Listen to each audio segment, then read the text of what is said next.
All right, so this first bonus concept here is going to be based or inspired by Clapton. Clapton did a lot of things that some other legends did, Robert Johnson, all the way up.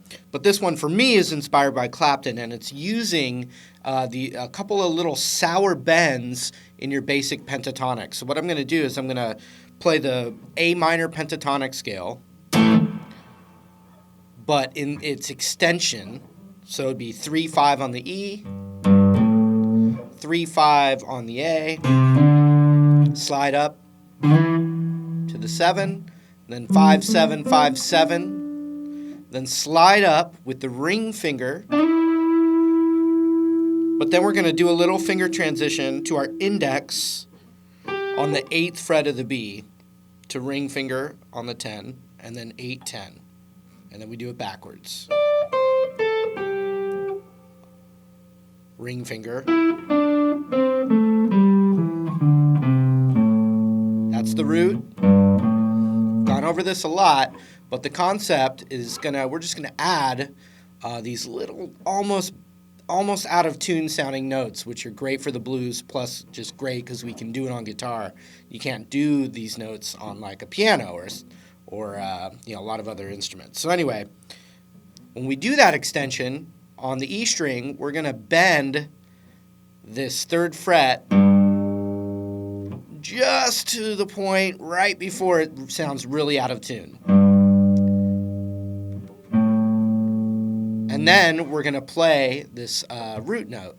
So you're not going to hear it bend back down. You're only going to hear it go up and then boom to the root note.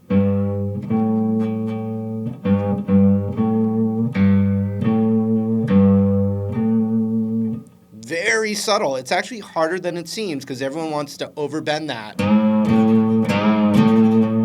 But it's more of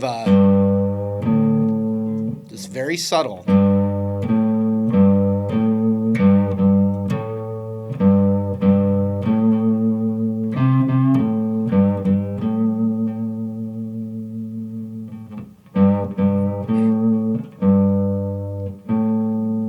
Then we do the same thing on the A string.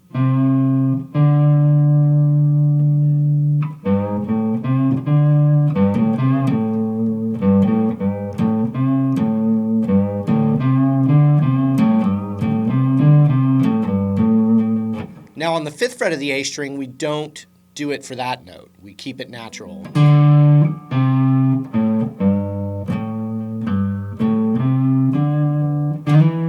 And then we use that transition up to the 7th fret of the A, and we don't do that bend there. We only do it right here on the D string again on the 5th, and the G string on the 5th.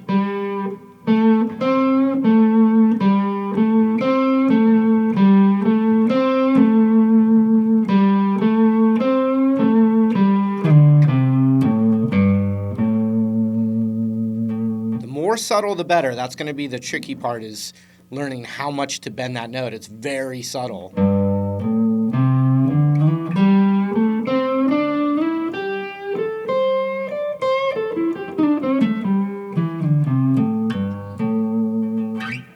Now you're going to follow that through with the 8th on the B with that little bend, to 10, no bend, and then the same thing on the high E.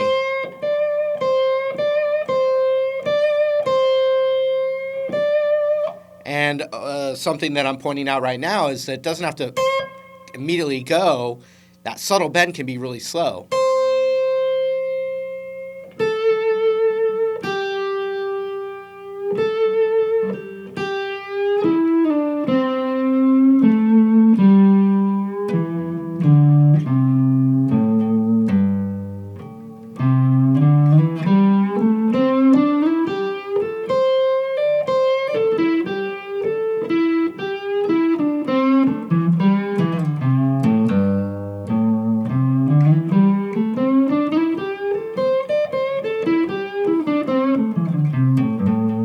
It almost has like a little drunk sound to it, because it's like, you're toying with the tonality of almost sounding out of tune.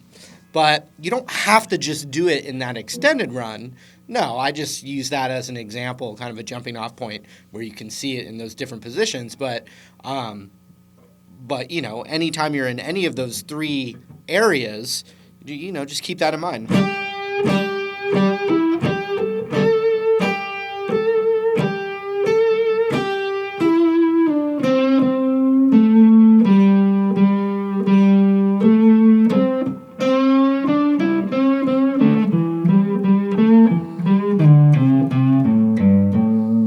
And then on the way down, the descending part of that, you can still do it.